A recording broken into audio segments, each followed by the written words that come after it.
अगर हमें जानना हो कि हमारी बॉडी क्या कुछ ऐसे सिग्नल्स देती है जो बता रही होती है कि लीकी गट जैसी प्रॉब्लम हो गई है, तो कैसे समझेंगे हम उसको? हीमोग्लोबिन का कमी, बच्चों के अंदर हाइट का इंक्रीज नहीं होना टाइम के साथ में, ब्लोटिंग, गैस, लूज मोशंस, ऐसी प्रॉब्लम्स अक्सर आ सकती हैं। बट देन अगेन काफ़ी सारे लोगों को mental symptoms like brain fog and fatigue and decrease in energy, ऐसी सिम्टम्स भी आ सकती हैं। गैस इंक्रीज होना, ब्लोटिंग होना, बार बार मोशंस का टेंडेंसी इंक्रीज होना, वॉमिटिंग के चांसेस इंक्रीज होने, ऐसे सब सिम्टम्स यूजुअली लोगों को अक्सर फील हो सकते हैं जब उनकी गट डिस्टर्ब रहती है। तो क्या गेहूं और दूध हम छोड़ दें सो दैट हमारा गट सही रहेगा? No, that is not true. गेहूं की एलर्जी के लिए हमारे पास स्पेसिफिक टेस्ट है। बेसिकली इस बीमारी को हम बोलते हैं मेडिकल टर्मिनोलॉजी में सीलिक डिजीज। सो एक सिंपल आप ब्लड टेस्ट कराएंगे, आपको रिकॉग्नाइज हो जाएगा कि आप गेहूं से एलर्जिक हैं या नहीं। इन केस आप एलर्जिक हैं, डेफिनेटली आपको गेहूं बंद करना चाहिए, बिकॉज इसका कोई ट्रीटमेंट नहीं बना आज तक। बट विद एज दूध को डाइजेस्ट करने वाला एंजाइम डाउन रेगुलेट हो जाएगा बॉडी के अंदर। सो दूध पीने से ब्लोटिंग, डिस्कम्फर्ट, कभी कभी वॉमिटिंग, लूज मोशंस, ऐसी प्रॉब्लम्स अक्सर पाई जा सकती है। हमें फॉर एग्जांपल एक बर्गर है, उसका साइज सिर्फ इतना है, बट उसमें जो कैलोरी या एनर्जी है वो आपका नॉर्मल 10 से 12 रोटी के बराबर है। सो ऑफ कोर्स आप एक बार में 10 से 12 रोटी नहीं खा पाएंगे, बट एक बर्गर आप विदिन 5 या 10 मिनट में खा सकते हैं। सो इतना ज़्यादा बॉडी में आपका calorie intake and sugar spike होगा, सो जो आपका बॉडी के लिए हेल्दी नहीं है, एंड आपकी बॉडी को डाइजेस्ट या प्रोसेस करने में काफ़ी टाइम लगेगा उस चीज़ के लिए। हमारे गट के लिए कहा जाता है कि जो फर्मेंटेड फूड्स होते हैं या फर्मेंटेड ड्रिंक्स होते हैं वो अच्छे होते हैं, तो फर्मेंटेशन का रोल है हमारे गट के लिए? नहीं, डेफिनेटली रोल है। सो फर्मेंटेड फूड्स जैसे आप curd, yogurt, kefir, okay, and certain कुछ south Indian foods like idli and dosa, माना जाता है कि these increase the good bacteria in the gut. कई लोग ना बोन ब्रॉथ पर भी बहुत ज्यादा एम्फेसिस करते हैं, आजकल वीडियोस भी बहुत वायरल हो रही है, तो बोन ब्रॉथ है हमारे गट के लिए अच्छा? सी बोन ब्रॉथ में इसेंशियली आपका न्यूट्रिशनली मैं बोलूँगा कि अच्छा चीज़ है बोन ब्रॉथ। उसमें कैल्शियम, मैग्नीशियम, मिनरल्स, विटामिन्स, जैसे हमने डिस्कस किया था, macronutrients and micronutrients. So micronutrients है उसमें, calcium and all those. Protein intake भी उसमें अच्छा है, प्रोटीन क्वांटिटी। कि आप ये छोटे मोटे हैक्स अगर फॉलो कर लेते हैं तो आपका गट बहुत लंबे समय तक बढ़िया चलेगा। Isabgol is a fibre supplement. Chia seeds इंसान ले सकते हैं, अक्सर लोगों को उसमें हेल्प फील होगा रिगार्डिंग योर गट प्रॉब्लम्स।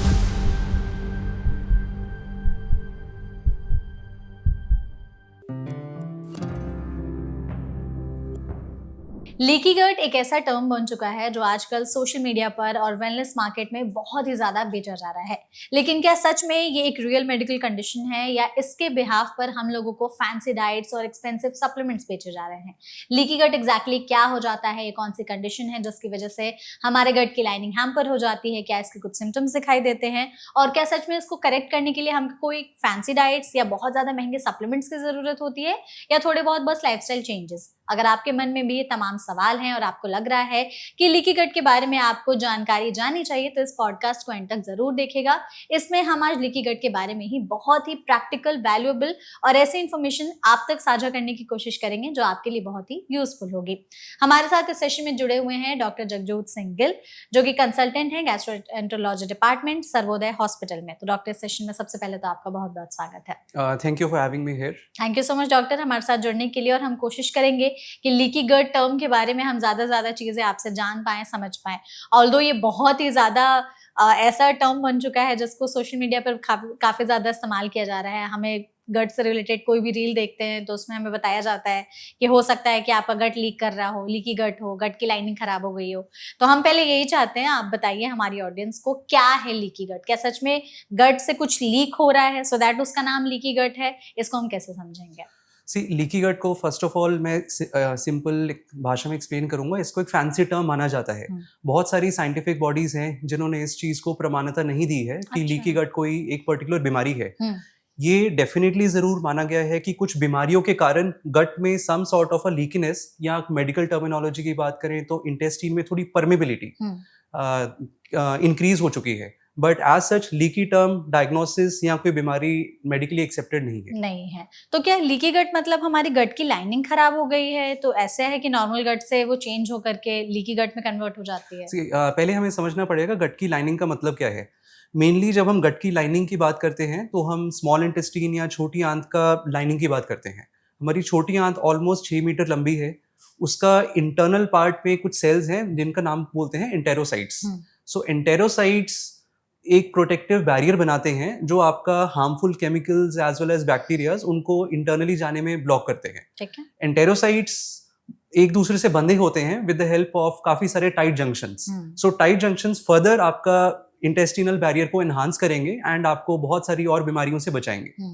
इसमें क्या गुड बैक्टीरिया बैड बैक्टीरिया का भी रोल होता है कि शरीर में बैड बैक्टीरिया बढ़ गए तो हमारा लीकी गट होने लगता है? हाँ बिल्कुल। हमारा बॉडी के टोटल 70% इम्यून सिस्टम हमारी गट के अंदर है। Almost trillions and trillions of good bacterias हमारी गट में अवेलेबल हैं जो हमारी गट में प्रॉपर फंक्शंस क्रिएट करेंगे। खराब बैक्टीरियाज का नंबर को चेक में रखेंगे। अगर खराब बैक्टीरियाज किसी कारण से बढ़ेंगे भी, फॉर एग्जांपल बाहर से कोई खराब चीज हमने अनहाइजीनिक फूड खाया, अल्कोहल, स्मोकिंग, स्ट्रेस, ऐसी प्रॉब्लम्स के कारण खराब बैक्टीरियाज का नंबर इंक्रीज होने लगा। सो गुड बैक्टीरियाज खराब बैक्टीरियाज को ओवर पार करेंगे ताकि वो हमारी बॉडी में बीमारी ना बना सके। बिल्कुल। अगर हमें जानना हो कि हमारी बॉडी क्या कुछ ऐसे सिग्नल्स देती है जो बता रही होती है कि लीकी गट जैसी प्रॉब्लम हो गई है, तो कैसे समझेंगे हम उसको? सी लीकी गट देन अगेन एक प्रॉपर बीमारी नहीं है। हम मानेंगे कि किसी बीमारी के कारण some sort of a leakiness develop हो चुका है गट के अंदर। मेनली रिसर्च के अंदर पाया गया है कि कुछ बीमारियां, एक अल्सरेटिव कोलाइटिस, क्रॉन्स डिजीज की बीमारियां हैं, सीलिक डिजीज जिसको गेहूं की एलर्जी कहते हैं, कुछ ऐसी बीमारियां हैं जिनके पेशेंट्स को जब उन्होंने एग्जामिन किया है अंडर रिसर्च, तो उन्होंने देखा कि उनकी जो टाइट जंक्शंस जो मैंने बताई थी आपको, एंटेरोसाइट्स, वो हल्की सी डैमेज हो चुकी हैं। अच्छा। उनके कारण इम्यून सेल्स इंक्रीज हो गए बॉडी के अंदर एंड उसके कारण इन्फ्लेमेशन काफी बार इंक्रीज हो गया बॉडी के अंदर। फॉर एग्जांपल कोई इंसान है जिसको ग्लूटेन से एलर्जी है, सो वो ग्लूटेन पार्टिकल्स ब्लड स्ट्रीम में जाएंगे एंड इन्फ्लेमेशन क्रिएट करेंगे एंड उसके मल्टीपल फैक्टर्स आ जाएंगे एंड पेशेंट्स को हीमोग्लोबिन का कमी, बच्चों के अंदर हाइट का इंक्रीज नहीं होना टाइम के साथ में, ब्लोटिंग, गैस, लूज मोशंस, ऐसी प्रॉब्लम्स अक्सर आ सकती हैं। बट देन अगेन काफी सारे लोगों को mental symptoms like brain fog and fatigue and decrease in energy, ऐसी सिम्टम्स भी आ सकती है, बट डायरेक्टली इनको हम लीकी गट के साथ एस्क्राइब नहीं कर सकते। yes. आपने इन्फ्लेमेशन की बात कही और आपने सीलियक डिजीज की बात कही। आजकल बहुत ज्यादा ये बातचीत की जा रही है कि जो ग्लूटेन है या लैक्टोस है, यानी दूध और गेहूं से बहुत सारे लोग एलर्जिक पाए जा रहे हैं। वो सालों सालों से कंज्यूम कर रहे थे, बाद में जाके पता चला कि उससे एलर्जिक है, बॉडी में इन्फ्लेमेशन बढ़ी है, जिसकी वजह से अल्टीमेटली हमारा गट हैम्पर कर रहा है। तो क्या गेहूं और दूध हम छोड़ दें सो दैट हमारा गट सही रहेगा? No, that is not true. गेहूं की एलर्जी के लिए हमारे पास स्पेसिफिक टेस्ट है। बेसिकली इस बीमारी को हम बोलते हैं मेडिकल टर्मिनोलॉजी में सीलिक डिजीज। सो एक सिंपल ब्लड टेस्ट कराएंगे, आपको रिकॉग्नाइज हो जाएगा कि आप गेहूं से एलर्जिक हैं या नहीं। इन केस आप एलर्जिक हैं, डेफिनेटली आपको गेहूं बंद करना चाहिए, बिकॉज इसका कोई ट्रीटमेंट नहीं बना आज तक। The only treatment is prevention, कि आपको गेहूं, आटा, मैदा, ये सब चीज अवॉइड करना है अपना डाइट के अंदर। मिलेट्स पे मिलेट्स काफी सारे लोग डाइजेस्ट कर सकते हैं, बट मेनली आपको गेहूं एंड मैदा ही बंद करना है डाइट के अंदर। Barley and these things also get included. एक बीमारी है जिसको नॉन सीलियक ग्लूटेन सेंसिटिविटी कहते हैं। इसमें actually people are not very allergic to gluten, but उनकी बॉडी के अंदर सेंसिटिविटी इंक्रीज हो चुकी है टू ग्लूटेन।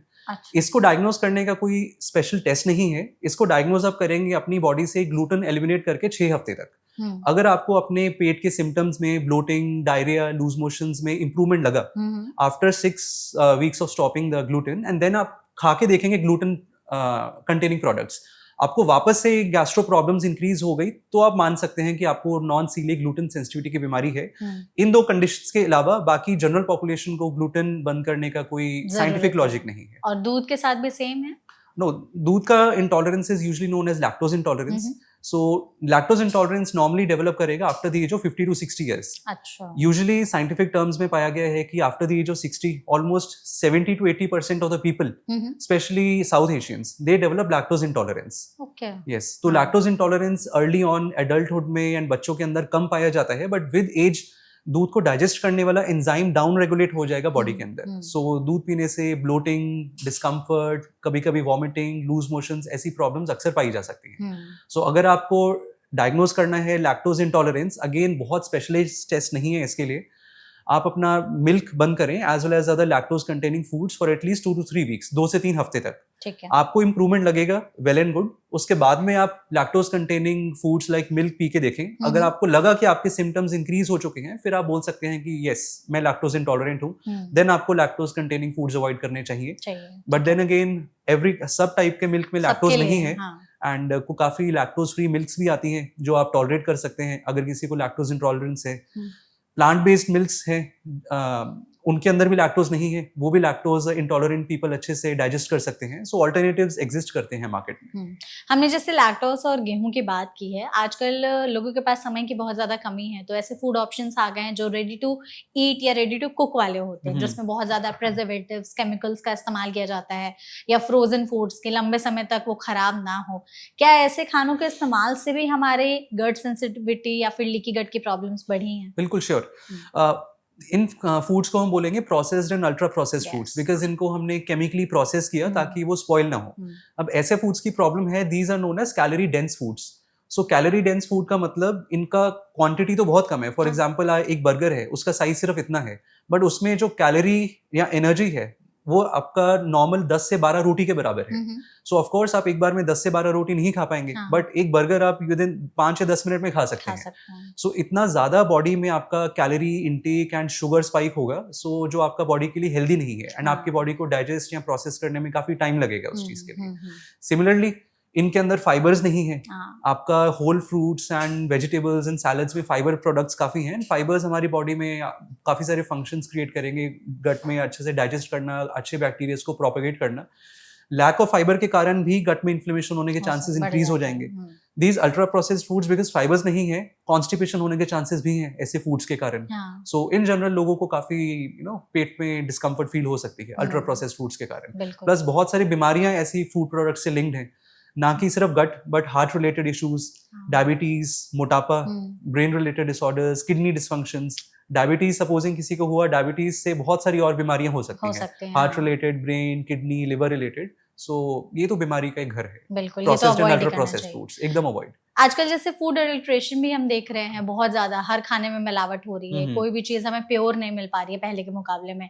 हम दूध की बात करें, पनीर की बात करें, अंडे की भी बात करें, या फिर इवन हमारी जो सब्जियां हैं, हरी सब्जियां, उसको भी हम देखते हैं कि किस तरीके से कलरिंग करके बेचा जा रहा है। और इवन सीजनल जो फ्रूट्स एंड वेजिटेबल्स होते थे, आजकल पूरे सीजन मिल रहे हैं। तो जैसे अभी अगस्त आने वाला है, आम मुझे नहीं लगता कि अगस्त सितंबर तक मिलता होगा, लेकिन अब सारी चीजें मिल रही हैं। तो ये जो खाने की इंडस्ट्री में इतना बड़ा बदलाव आया है, फूड एडल्ट्रेशन इतना ज्यादा बढ़ा है, और बिना सीजन के हमें वो सीजनल फ्रूट्स और वेजिटेबल्स मिल रहे हैं पूरे सीजन, अगर हम इनको कंज्यूम करते हैं तो क्या इससे भी हमारे गट पर असर पड़ता है? बिल्कुल, फूड में जितना इम्प्योरिटी होगा उतना आपका गट में प्रॉब्लम्स आने के चांसेस हमेशा रहेंगे।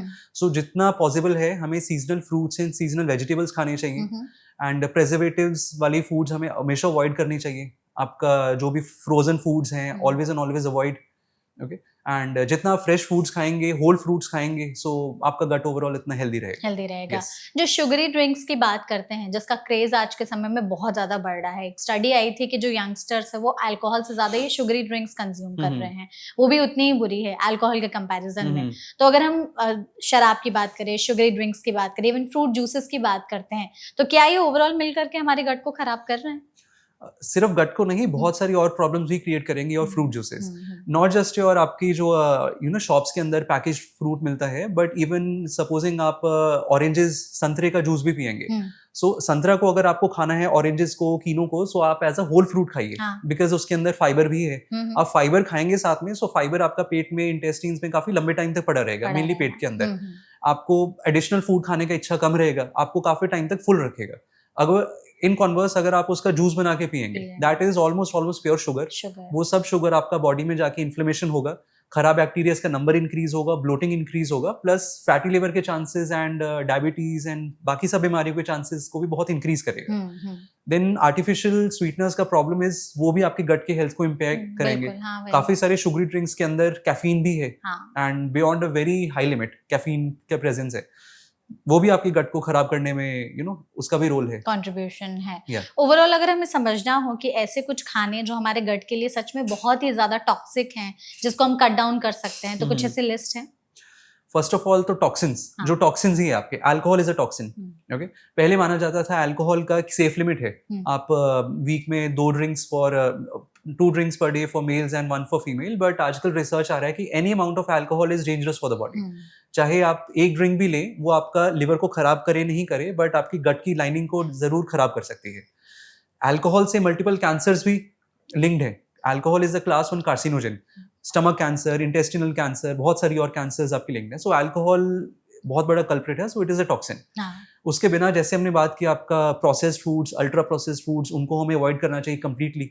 मन किया तो कभी एज अ डेलिकेसी लिया, बट उसको हमें रियल फूड को सब्स्टिट्यूट नहीं करना चाहिए। बिल्कुल।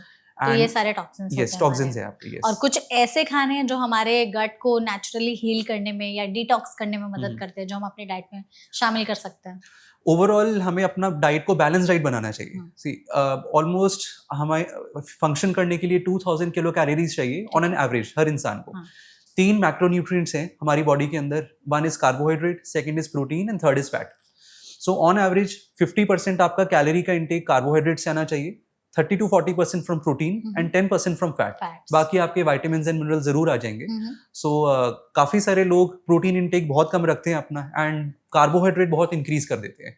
एज एन एग्जाम्पल, अगर आप डिनर लगाएं, काफी सारे इंडियंस में 4 रोटी खाएंगे, थोड़ा सा दाल ले लेंगे, ऑलमोस्ट नो सैलेड, एंड वो उनका डिनर बन गया। सो उसमें कार्बोहाइड्रेट का क्वांटिटी तो बहुत ज्यादा है, बट प्रोटीन का क्वांटिटी बहुत कम है and there is no fibre. So आपको अपना डाइट में कोशिश करें फाइबर इंटेक इंक्रीज करें as well as protein intake increase करें। और कार्ब्स कम करें थोड़े। Yes, proportionately. कार्ब्स का भी एसेंशियल रोल है, सो बट प्रोपोर्शनेटली आपको अपना कार्ब्स कम रखना चाहिए, 40 to 50% of their overall calories. हमारे गट के लिए कहा जाता है कि जो फर्मेंटेड फूड्स होते हैं या फर्मेंटेड ड्रिंक्स होते हैं वो अच्छे होते हैं, तो फर्मेंटेशन का रोल है हमारे गट के लिए? डेफिनेटली रोल है। सो फर्मेंटेड फूड्स जैसे आप curd, yogurt, kefir, okay, and certain कुछ south Indian foods like idli and dosa, माना जाता है कि these increase a good bacteria in the gut. So अच्छा बैक्टीरियाज इंक्रीज होंगे गट के अंदर, they will overpower the bad bacteria. So खराब बैक्टीरियाज का नंबर कम रहेगा, इन्फ्लेमेशन कम होगा, बीमारियों का चांसेस कम रहेगा, प्लस ज्यादा प्रोबायोटिक फूड्स लेने से फूड डाइजेस्ट होने के चांसेस अच्छे हैं। आप साथ में प्रीबायोटिक फूड्स लेंगे जैसे banana and rest of the salads, वो आपका फर्दर गुड बैक्टीरियाज का नंबर इंक्रीज करेंगे एंड स्टूल फ्रीक्वेंसी आपका प्रॉपर होगा। वेस्टर्न डाइट में प्रॉब्लम है, फाइबर इनटेक बहुत कम है वेस्टर्न डाइट के अंदर, बिकॉज उनका diet quite heavy nonveg food, ultra processed foods बहुत कॉमन है, इसलिए वहां पे कॉन्स्टिपेशन एंड कोलन प्रॉब्लम्स के चांसेस काफी ज्यादा है, कोलन कैंसर्स के चांसेस। बट इंडिया में फाइबर इनटेक फिर भी ज्यादा है, बट जो लोग नॉनवेज ज्यादा खा रहे हैं उनको अपना फाइबर इनटेक इंक्रीज करने के लिए एडिशनल एफर्ट करना पड़ेगा, बिकॉज वेजिटेरियन पीपल ऑलरेडी आपके दाल and you know salads and सब्जी ले रहे हैं, उसके अंदर फाइबर इनटेक आपका क्वाइट सफिशिएंट है। आपने जो फर्मेंटेड फूड्स की बात कही ना, तो उसको खाने का भी सही तरीका आप प्लीज हमारी ऑडियंस को बताइए, क्योंकि आपने दही योगर्ट कहा, तो दही में चीनी मिला देंगे, स्वीटेंड योगर्ट खाने लगेंगे। आपने इडली और डोसा की बात की, तो बटर मसाला डोसा बहुत सारे आलू के साथ में, या इडली को भी फ्राई कर देंगे। तो खाने का भी कोई सही तरीका है जो हमारे गट को और अच्छा करेगा, या फिर हम लोग अगर गलत तरीके से खाएंगे तो गट और खराब ही रहेगा? इन प्रोबायोटिक फूड्स को जितना सिंपल रखेंगे always better.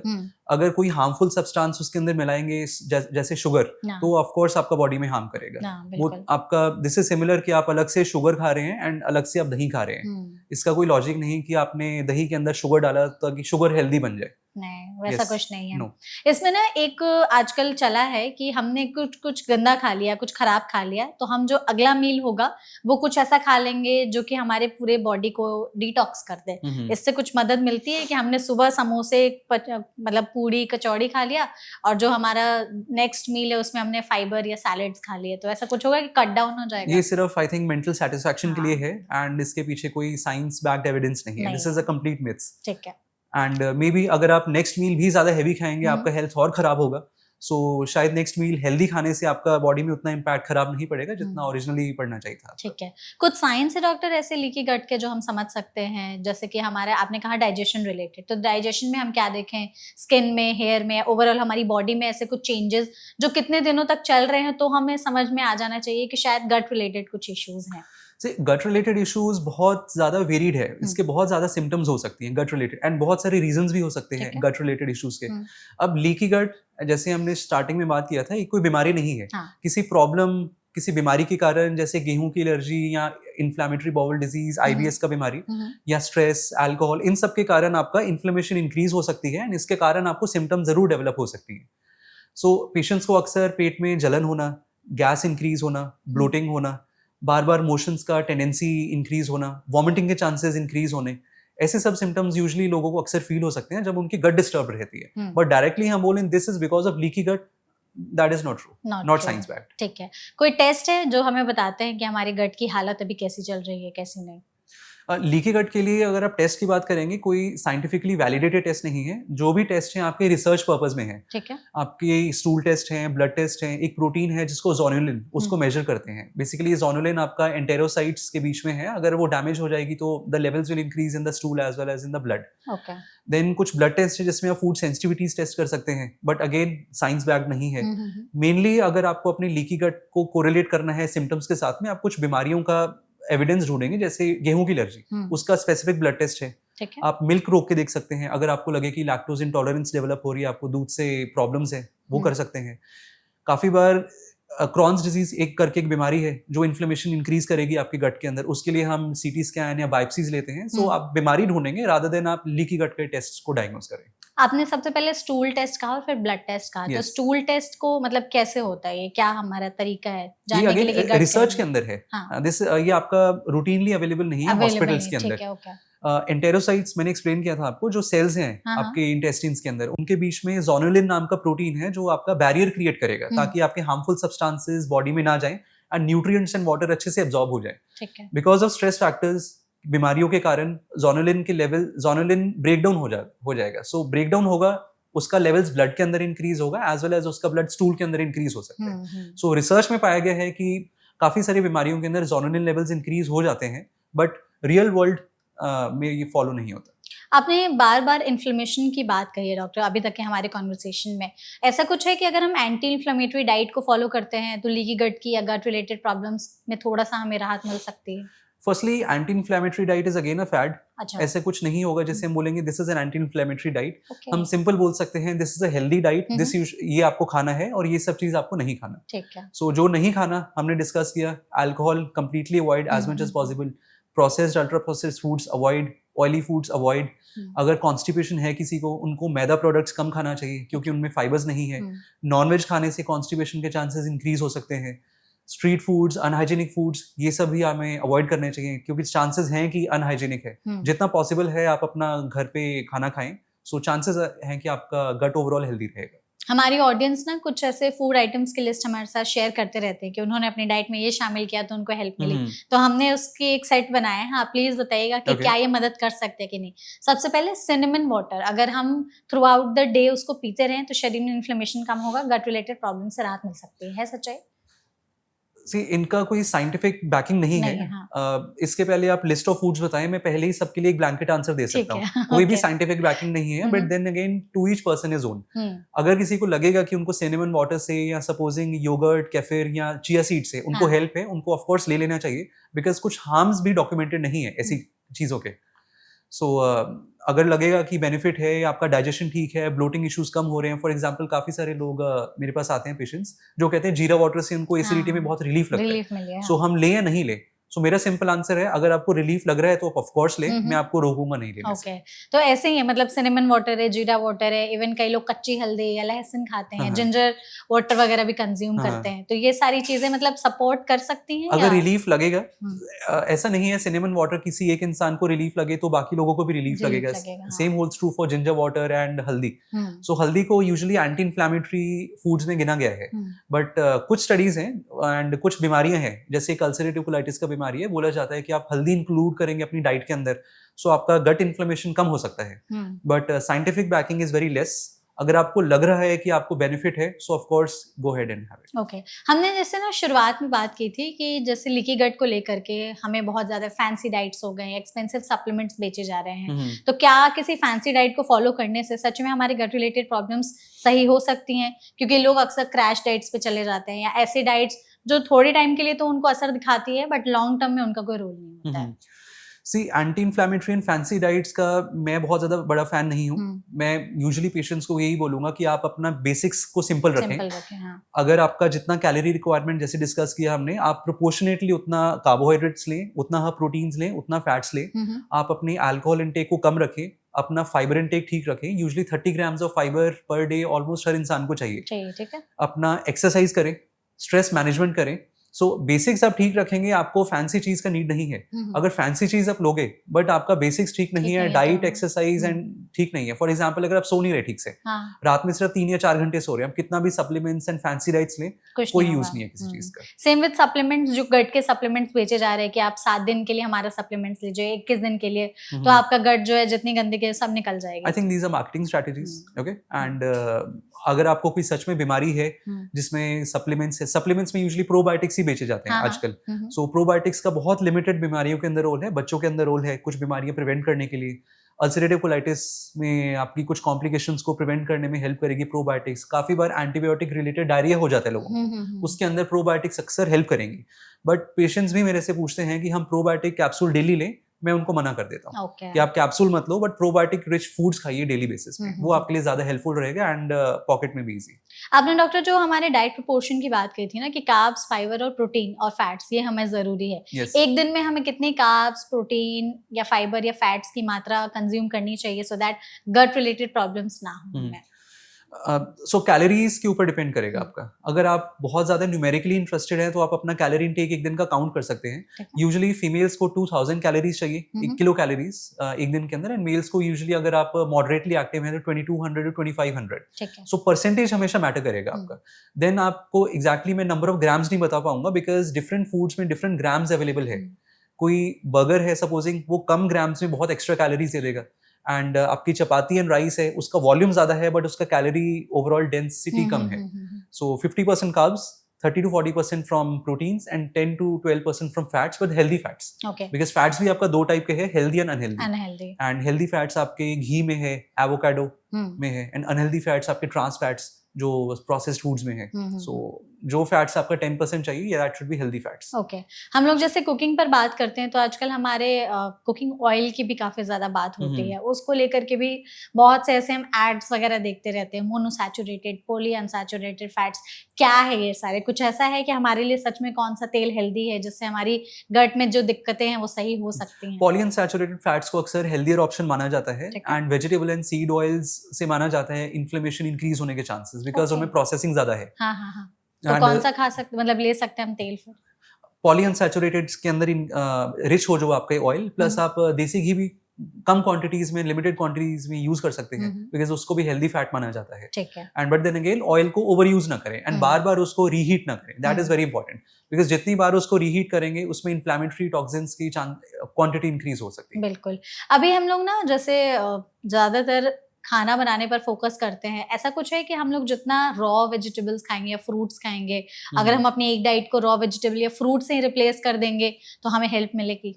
Again not very true, क्योंकि आपको डाइट को हमेशा बैलेंस रखेंगे आप अपनी डाइट को। फॉर एग्जांपल आपको 30 ग्राम फाइबर चाहिए, अगर आप एक ही बार में 30 ग्राम फाइबर खा लेंगे, सपोजिंग मॉर्निंग में आपको खा लिया, वो आपका हेल्थ के लिए खराब है। आपको ब्लोटिंग के चांसेस भी बढ़ सकते हैं। हाई फाइबर डाइट आपको चाहिए 30 ग्राम्स, बट सपोजिंग आपने फाइबर क्वांटिटी बहुत इंक्रीज कर दिया, वो भी प्रॉब्लम है आपके लिए। उसमें bloating and constipation and issues आने के चांसेस भी हैं। सो जो भी आपका मील है उसमें बैलेंस होना चाहिए, some carbs, proteins, fats and fibre. ठीक है, मतलब थ्रू आउट द डे हमें उसको कंज्यूम करना चाहिए, एक ही बार वैसे रखना चाहिए। कई लोग ना बोन ब्रॉथ पर भी बहुत ज्यादा एम्फेसिस करते हैं, आजकल वीडियोस भी बहुत वायरल हो रही है, तो बोन ब्रॉथ है हमारे गट के लिए अच्छा?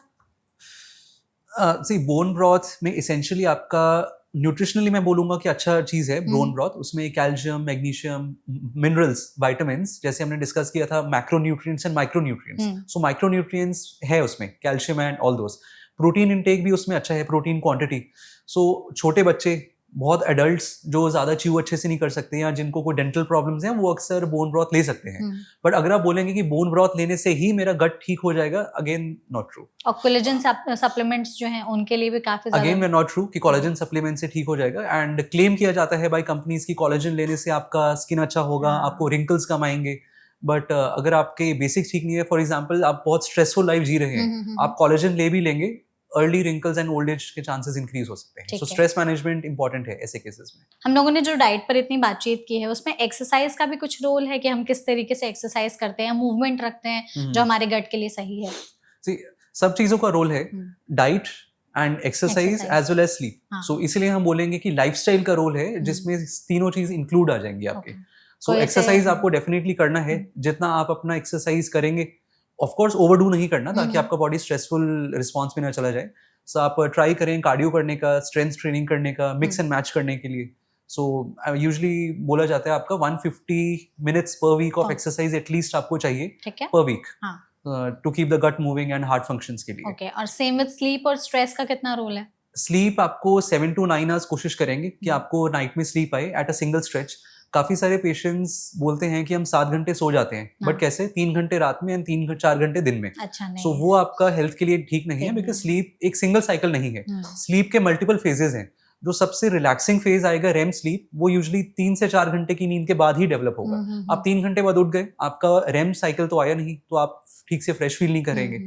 नींद ठीक से नहीं होगा, आपकी बॉडी में स्ट्रेस इंक्रीज होगा, stress hormones like cortisol increase होंगे, गट प्रॉब्लम्स, इन्फ्लेमेशन, इंडाइजेशन, एसिडिटी, बहुत सारी प्रॉब्लम्स इंक्रीज होने के चांसेस है। और स्ट्रेस का कितना रोल है? And stress management of course उसका भी रोल है। एंड स्ट्रेस से बच तो सकते नहीं, because professional and personal life में सबको कुछ ना कुछ स्ट्रेस है। Stress management is important rather than just avoiding stress, because I think stress को avoid करेंगे तो और stress होगा। बिल्कुल। तो अगर जैसे हम लोग गट की बात करते हैं, तो क्या गट का ऐसा कुछ है कि हमने उसको लंबे समय तक सही नहीं रखा, गट में बार बार प्रॉब्लम्स हो रही है, हम उसको इग्नोर कर रहे हैं, तो बाकी बॉडी ऑर्गन्स को भी इम्पैक्ट या अफेक्ट कर सकते हैं?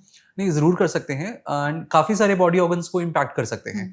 फॉर एग्जाम्पल, आपने अपनी डाइट ठीक नहीं रखी, आपने processed foods and this and that वो सब बहुत खाया, तो आपको heart diseases, then blood sugar, hypertension, ये सब प्रॉब्लम्स होने के चांसेस ज्यादा हैं। आप ओवरवेट हो चुके हैं, ओवरवेट होने से आपको फिजिकल इनएक्टिविटी और इंक्रीज होगा, आपका फूड चॉइसेस और ज्यादा अनहेल्दी होने के चांसेस हैं। काफी mental illnesses like your depression, anxiety, इनका लिंक भी है with overweight and gut imbalances. So almost body के सारे ऑर्गन्स आपके अफेक्ट हो सकते हैं आपका गट से रिलेटेड। बिल्कुल। और जो ये गट ब्रेन एक्सिस की हम बात करते हैं कि हम कहते हैं कि गट हमारा सेकंड ब्रेन है, क्यों कहते हैं?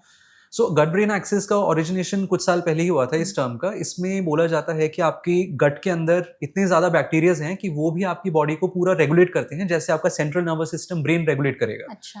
सो for example, signals bidirectional तरीके में फॉलो करेंगे from the brain towards the gut. अच्छा। अगर किसी को स्ट्रेस है, कोई पर्सन नींद कम ले रहा है, सो उसके गट में इश्यू आने के चांसेस ज्यादा हैं, बिकॉज स्ट्रेस सिग्नल्स इंक्रीज होंगे from the brain towards the gut. And reverse is also true, gut से लेके ब्रेन में भी सिग्नल्स आपके जाएंगे, स्ट्रेस सिग्नल्स। काफी लोगों को इरिटेबल बाउल सिंड्रोम नाम की बीमारी है, IBS डायग्नोज होती है अक्सर आजकल। उसके अंदर उनकी गट की सेंसिटिविटी इंक्रीज हो चुकी है to gas as well as inflammation. So minor amounts of gas बहुत ज्यादा रिस्पॉन्स क्रिएट करेगा उनकी बॉडी के अंदर, उनको डिस्कम्फर्ट बहुत ज्यादा महसूस होगा। सो ये मतलब यही है। हाँ। This is a gut brain axis. Right. इसमें अगर हमें समझना हो कि जो हमारा गट है उसको हम चाहते हैं कि हेल्दी रखें, हम लीकी गट जैसी प्रॉब्लम्स ना हो, या और भी जो कंडीशंस हैं गट रिलेटेड, कुछ ऐसा गोल्डन रूल या फॉर्मूला है जो हम अपनी लाइफस्टाइल में इम्प्लीमेंट करके गट को बेहतर बना सकते हैं? One word, lifestyle. Lifestyle. Yes.